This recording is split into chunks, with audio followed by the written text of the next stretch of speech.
आष्टी येथे जलसिंचन पाणी व अन्य मागण्यांचे जनहित शेतकरी संघटनेचे आंदोलन चिघळत चालले आहे।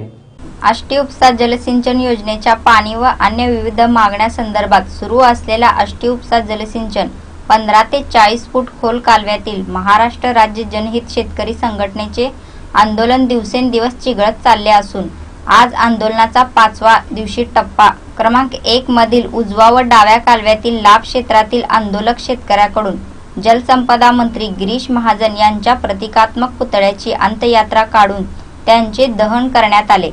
संघटनेचे संस्थापक अध्यक्ष प्रभाकर उर्फ भैया देशमुख यांचे आष्टी उपसा जलसिंचन या योजनेच्या उजवा कालवा किमी 10 येथे सुमारे 40 फूट खोल कालव्यातच मंडप ठोकून लाभ क्षेत्रातील 200 ते 250 शेतकऱ्याचे आपल्या जनावरांसह आष्टी उपसा जलसिंचन विभाग भीमा कालवा मंडळ यांच्या विरोधात पाणी सोडण्याबाबत कालवा नियोजनेत केलेल्या जमिनीचा मोबदला मिळवण्यासाठी व अन्य विविध मागण्यांसाठी दिनांक 17 पासून प्राणांतिक आमरण उपोषण करण्यात येत असून आज या उपोषणाचा 5वा दिवस आहे। आष्टी उपसा जलसिंचन योजना भाजप शिवसेनेच्या काळात 95 साली मंजूर झाली। ती आज तागायत गेली 20 वर्ष झालं माझ्या शेतकऱ्याचा वनवास चालू आहे।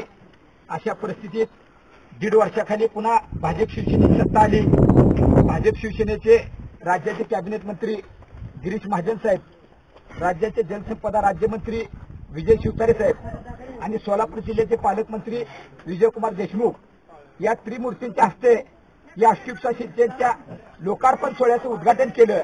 उद्घाटन होऊन 1.5 वर्ष झाले तरी अद्याप या माझ्या शेतकऱ्याला एक थेंब पाणी मिळालेलं नाही। आष्टी उपसा जलसिंचन योजनेमध्ये 14 गावाचा समावेश आहे।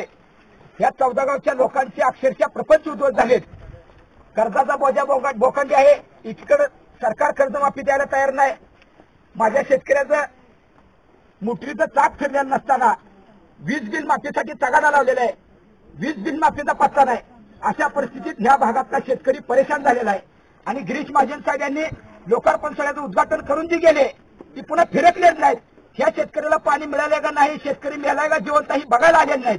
त्यामुळे महाराष्ट्र राज्य जनहित शेतकरी संघटनेनं या अन्यायाला वाचा फोडण्यासाठी आष्टी उपसा सिंचनच्या कॅनलमध्ये 17 तारखेपासून आज उपोषणाचा आमचा प्राणांतिक उपोषणाचा 5वा दिवस आहे।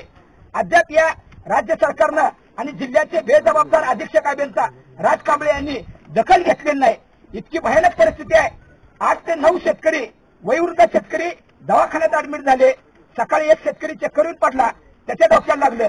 मी राज्य शासनाला आवाहन करतोय की तुम्हाला जर आम्हाला पाणीच द्यायचं नसेल तर आता तुम्ही आम्हाला या कॅनलमध्ये सगळ्यांना माझ्याच्यात गाडून टाका, अन्यथा राज्याचे कॅबिनेट जलसंपदा मंत्री या महिन्यात जर सोलापूर जिल्ह्याच्या दौऱ्यावर आले तर त्यांना जिल्हाबंदी करून त्यांना उचलून कॅनलमध्ये आम्ही त्यांना गाडल्याशिवाय स्वस्थ बसणार नाही। परंतु आष्टी तलावातलं हक्काचं पाणी आम्ही घेतल्याशिवाय आंदोलन आता थांबवणार नाही। आमचा अंत पाहू नये, ह्याच्या भविष्यात भयानक परिणाम सरकारला भोगावे लागतील।